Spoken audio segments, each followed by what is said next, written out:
Staking is the process of locking up coins to earn rewards. It might sound a bit like yield farming, but it's different. When coins are staked, they serve as collateral that helps secure the network and validate transactions. If that sounds confusing, don't worry. Stick around to the end of the video and it will make much more sense. In 2008, Satoshi Nakamoto published the famous Bitcoin white paper. He described a purely peer-to-peer system for trading digital coins. 1 year later, in 2009, Bitcoin was launched. Although Bitcoin was considered a truly revolutionary technology, like any great innovation, it came with challenges. One major issue was the enormous energy consumption of its consensus mechanism, called proof of work, which was and still is the blockchain security system. Therefore, in 2012, the first blockchain that used proof of stake, Peercoin, emerged. Proof of stake was introduced as a new consensus mechanism designed to address the inefficiencies of Bitcoin's proof of work. However, proof of stake did not become widely adopted until Ethereum switched from POW to POS during its landmark event, the Merge, in 2022.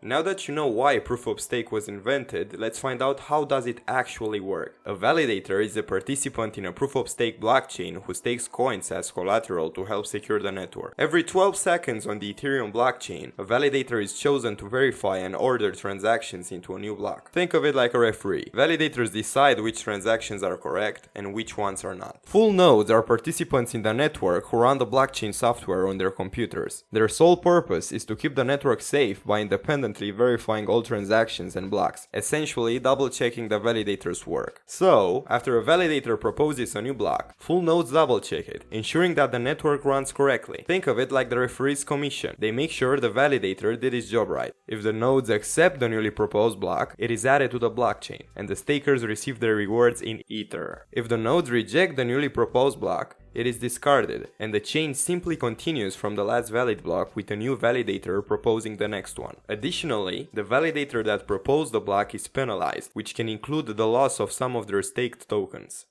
If you want to run your own validator on Ethereum, you'll need at least 32 Ether to get started. Moreover, 24/7 access to a hardware connected to the internet is required, and you also need to be aware of the risk of your staked coins getting slashed, which are penalties applied if a validator misbehaves or fails to stay online. Because of these requirements, other methods of staking were created. At the time of the video, staking pools and exchange staking are the most popular alternatives. These methods dominate the market because they allow users to participate with small amounts of ETH and without running their own validator.